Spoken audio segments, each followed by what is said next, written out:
Oi gente, tudo bem? Eu tô aqui para falar do nosso projeto que foi de dar aula para crianças de escola pública utilizando o método Liag sobre programação. Isso mesmo, a gente deu aulas sobre Scratch para crianças de escola pública. E a gente utilizou o método Liag, um pouquinho adaptado porque o método ele é um pouco mais generalista e a gente estava dando aula para crianças de escolas públicas do quarto ano do ensino fundamental. Então a gente teve que tomar um pouquinho mais de tempo para explicar as coisas. Muitas crianças não têm acesso a computador em casa, ainda mais nessa época que todo mundo utiliza só o celular, então o computador realmente é uma coisa que fica um pouco mais de fora dos lares da família brasileira atualmente. Bom, primeiro de tudo quero dizer que foi incrível, foi um projeto incrível.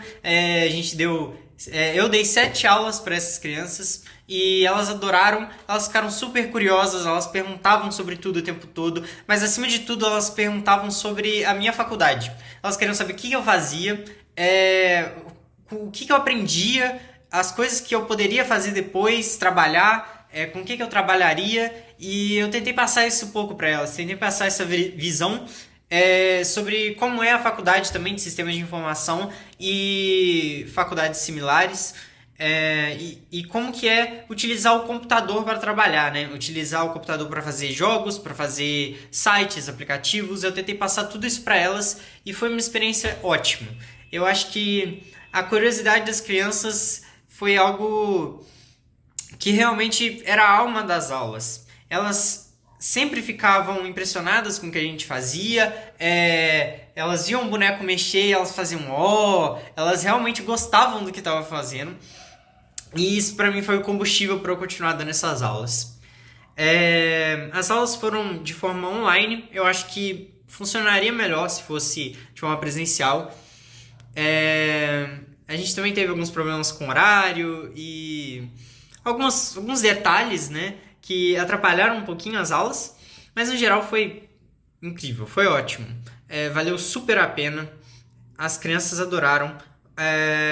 A professora que estava com a gente ficou extremamente satisfeita. Toda aula ela vinha me contar que as crianças ficaram jogando e que adoraram, e que o ritmo que eu estava dando nas aulas era bom, e tudo isso graças ao método, né? O ritmo, o planejamento das aulas, tudo isso a gente utilizou baseado no que estava ali especificado e baseado nos exemplos que a gente tinha. A única coisa que a gente mudou foi um pouco do conteúdo das aulas. A gente teve que ir um pouco mais devagar com essas crianças, a gente teve que ensinar muitas coisas para elas, muitas coisas que elas não tinham muita noção, por exemplo, X e Y do Scratch. Essas crianças não tinham ideia de plano cartesiano, então eu tive que passar um pouco disso para elas. Variáveis, o conceito de variáveis, né? Alguns jogos que a gente tinha que escrever, elas às vezes ficavam em dúvida qual letra que era para utilizar, como que escrevia as palavras. Coisas de criança de quarto ano, né, gente? A gente tem que pensar nisso também quando a gente for implementar o método. Mas é isso. É isso que eu queria passar para vocês. As 7 aulas foram incríveis. As crianças evoluíram muito. Foi excelente. Foi tudo de bom. É isso, gente. Falou!